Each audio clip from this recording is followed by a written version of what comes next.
ஆண்டவராகிய இயேசு கிறிஸ்துவின் தூய நாமத்திற்கு மகிமை உண்டாவதாக.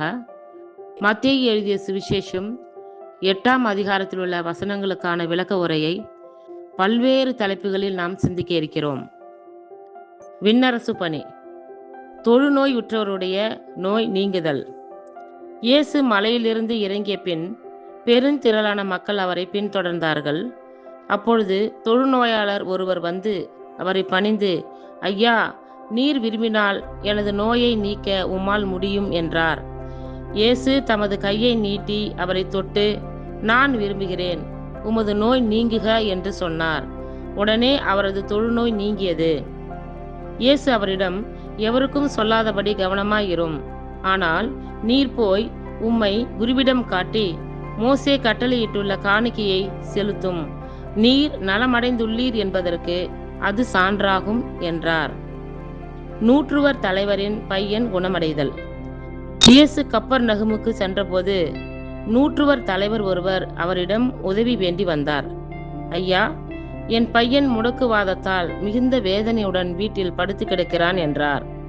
இயேசு அவரிடம், நான் வந்து அவனை குணமாக்குவேன் என்றார். நூற்றுவர் தலைவர் மறுமொழியாக, ஐயா, நீர் என் வீட்டிற்குள் வர நான் தகுதியற்றவன். ஆனால் ஒரு வார்த்தை மட்டும் சொல்லும், என் பையன் நலமடைவான். நானும் அதிகாரத்துக்கு உட்பட்டவன். என் அதிகாரத்துக்கு உட்பட்ட படை வீரரும் உள்ளனர். நான் அவர்களுள் ஒருவரிடம் செல்க என்றால் அவர் செல்கிறார், வேறு ஒருவரிடம் வருக என்றால் அவர் வருகிறார். என் பணியாளரை பார்த்து இதை செய்க என்றால் அவர் செய்கிறார் என்றார். இதை கேட்டு இயேசு வியந்து தம்மை பின்தொடர்ந்து வந்தவர்களை நோக்கி, உறுதியாக உங்களுக்கு சொல்லுகிறேன், இஸ்ரவேலர் யாரிடமும் இத்தகைய நம்பிக்கையை நான் கண்டதில்லை. கிழக்கிலும் மேற்கிலும் இருந்து பலர் வந்து ஆபிரகாம், ஈசாக்கு, யாக்கோபு ஆகியோருடன் விண்ணரசின் பந்தியில் அமர்வர். அரசுக்கு உரியவர்களோ புறம்பாக உள்ள இருளில் தள்ளப்படுவார்கள். அங்கே அழுகையும் பற்கடிப்பும் இருக்கும் என்றார். பின்னர் இயேசு நூற்றுவர் தலைவரை நோக்கி, நீர் போகலாம், நீர் நம்பிய வண்ணமே உமக்கு நிகழும் என்றார். அந்நேரமே பையன் குணமடைந்தான். பேதுருவின் மாமியார் குணமடைதலும் இயேசு பலருக்கு குணமளித்தலும். இயேசு பேதுருவின் வீட்டிற்குள் சென்றபோது பேதுருவின் மாமியார் காய்ச்சலாய் படுத்திருப்பதை கண்டார். இயேசு அவரது கையை தொட்டதும் காய்ச்சல் அவரை விட்டு நீங்கிற்று. அவரும் எழுந்து இயேசுவுக்கு பணிவிடை செய்தார். பேய் பிடித்த பலரை மாலை வேளையில் இயேசுவிடம் கொண்டு வந்தனர். அவர் ஒரு வார்த்தையால் அந்த ஆவிகளை ஓட்டினார். மேலும் எல்லா நோயாளர்களையும் அவர் குணமாக்கினார். இவ்வாறு அவர் தம் பிணிகளை தாங்கிக் கொண்டார், நம் துன்பங்களை சுமந்து கொண்டார் என்று இறை வாக்கினர் ஏசாயா உரைத்தது நிறைவேறியது. இயேசுவை பின்தொடர விரும்பியவர்கள். இயேசு திரளான ஜனங்கள் தம்மை சூழ்ந்திருப்பதைக் கண்டு அக்கறைக்கு செல்ல கட்டளையிட்டார். அப்பொழுது மறைநூல் அறிஞர் ஒருவர் வந்து, போதகரே, நீர் எங்கே சென்றாலும் உம்மை பின்பற்றுவேன் என்றார். இயேசு அவரிடம், நரிகளுக்கு பதுங்கு குழிகளும் வானத்து பறவைகளுக்கு கூடுகளும் உண்டு, மானிட மகனுக்கோ தலை சாய்க்க கூட இடமில்லை என்றார்.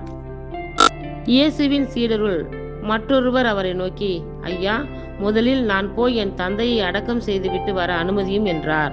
இயேசு அவரை பார்த்து, நீர் என்னை பின்பற்றி வாரும், இறந்தோரை பற்றி கவலை வேண்டாம், அவர்கள் அடக்கம் செய்யப்படுவார்கள் என்றார்.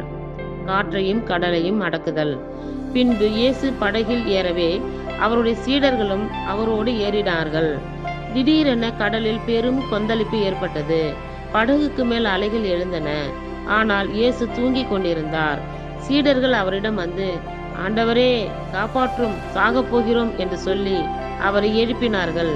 இயேசு அவர்களை நோக்கி, நம்பிக்கை குன்றியவர்களே, ஏன் அஞ்சுகிறீர்கள் என்று கேட்டு எழுந்து காற்றையும் கடலையும் கனிந்து கொண்டார்.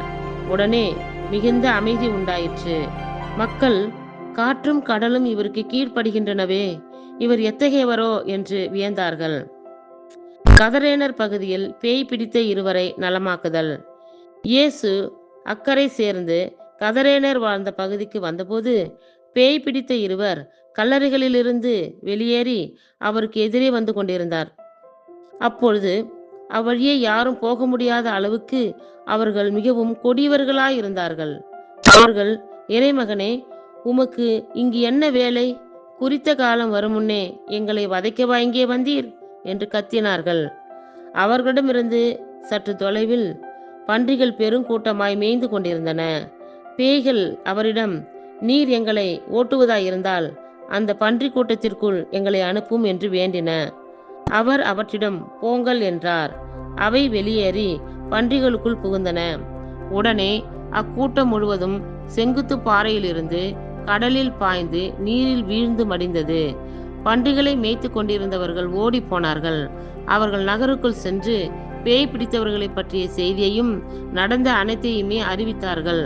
உடனே நகரினர் அனைவரும் இயேசுவை எதிர்கொண்டு வந்து அவரை கண்டு தங்கள் பகுதியை விட்டு அகலுமாறு வேண்டிக் கொண்டனர். இத்துடன் மத்தேயு எழுதின சுவிசேஷத்திற்கான விளக்க உரை முடிந்தது. கர்த்தர் தாமே நம் எல்லோரும் ஆசீர்வதிப்பாராக. ஆமேன்.